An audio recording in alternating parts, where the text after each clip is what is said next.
Praise the Lord. आज हम बात करेंगे अनंत जीवन के बारे में, क्योंकि अनंत जीवन को लेकर बहुत कंफ्यूजन है। मैं जिनसे भी मिलता हूं तो सब अनंत जीवन का अलग अलग मतलब बताते हैं। कोई कहता है कि जब हम प्रभु यीशु मसीह में विश्वास करना शुरू कर देते हैं तभी अनंत जीवन शुरू हो जाता है।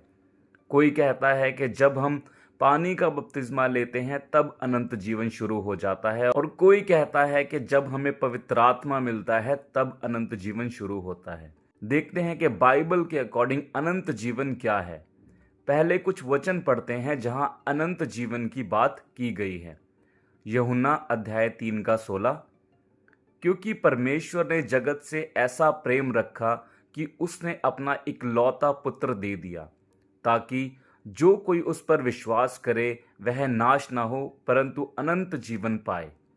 यूहन्ना अध्याय 5 का 24। मैं तुमसे सच सच कहता हूं, जो मेरा वचन सुनकर मेरे भेजने वाले की प्रीति करता है, अनंत जीवन उसका है, और उस पर दंड की आज्ञा नहीं होती, परंतु वह मृत्यु से पार होकर जीवन में प्रवेश कर चुका है। यूहन्ना अध्याय 17 1 और 2।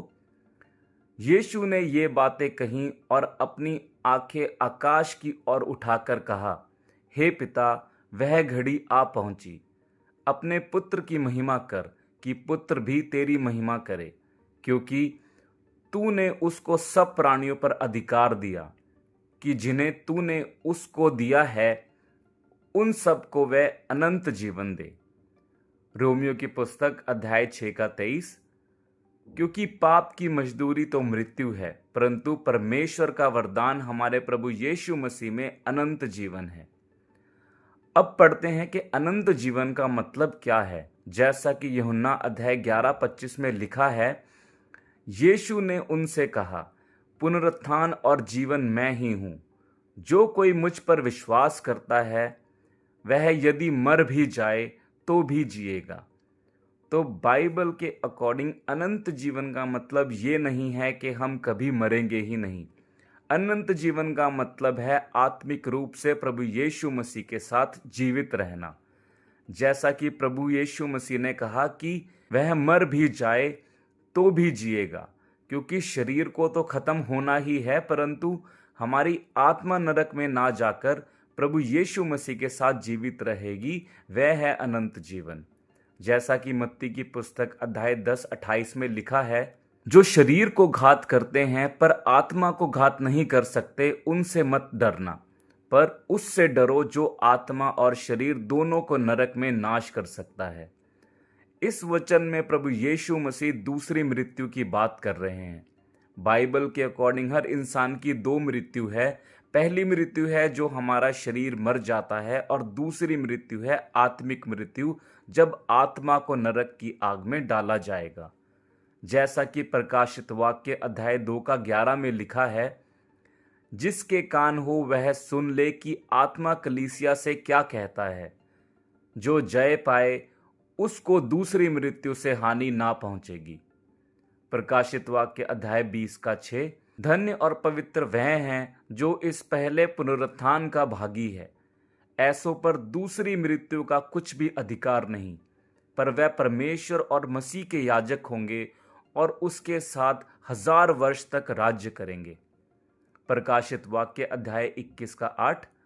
पर डरपोकों और अविश्वासियों और घिनौनों और हत्यारों और व्यभिचारियों और टोनों और मूर्ति पूजकों और सब झूठे का भाग उस झील में मिलेगा जो आग और गंधक से जलती रहती है।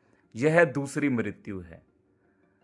अब जैसा कि मैंने पहले बताया कि अनंत जीवन का मतलब है आत्मिक रूप से प्रभु यीशु मसीह जी के साथ जीवित रहना। वचन से समझते हैं। दूसरा कुरिन्थियों अध्याय 5 का 8। इसलिए हम ढाढ़स बांधे रहते हैं और देह से अलग होकर प्रभु के साथ रहना और भी उत्तम समझते हैं। पहला थिस्सलुनीयों अध्याय 4 16 से 17। क्योंकि प्रभु आप ही स्वर्ग से उतरेगा, उस समय ललकार और प्रधान दूत का शब्द सुनाई देगा, और परमेश्वर की तुरही फूकी जाएगी, और जो मसीह में मरे हैं वह पहले जी उठेंगे। तब हम जो जीवित और बचे रहेंगे उनके साथ बादलों पर उठा लिए जाएंगे कि हवा में प्रभु से मिलें, और इस रीति से हम सदा प्रभु के साथ रहेंगे। दूसरा कुरिन्थियों अध्याय 5 का 1।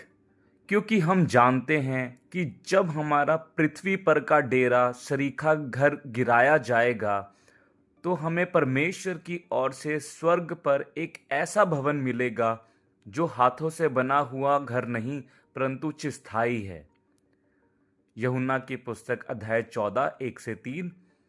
तुम्हारा मन व्याकुल ना हो, तुम परमेश्वर पर विश्वास रखते हो, मुझ पर भी विश्वास रखो। मेरे पिता के घर में बहुत से रहने के स्थान हैं, यदि ना होते तो मैं तुमसे कह देता, क्योंकि मैं तुम्हारे लिए जगह तैयार करने जाता हूँ। और यदि मैं जाकर तुम्हारे लिए जगह तैयार करूँ तो फिर आकर तुम्हें अपने यहाँ ले जाऊँगा, कि जहाँ मैं रहूँ वहाँ तुम भी रहो। उम्मीद करता हूँ कि आपको अच्छे से समझ आ गया होगा कि अनंत जीवन क्या है। आज का वीडियो यहीं तक था। अगर आप इंग्लिश में सुनना या इंग्लिश में पढ़ना पसंद करते हैं तो आप यूट्यूब पे सर्च कर सकते हैं रॉबर्ट ब्रेकर। ये एक इवेंजलिस्ट हैं जो इंग्लिश में ही टीच करते हैं, और डेफिनेटली ये आपको बाइबल की बहुत ज़्यादा अच्छी नॉलेज दे सकते हैं।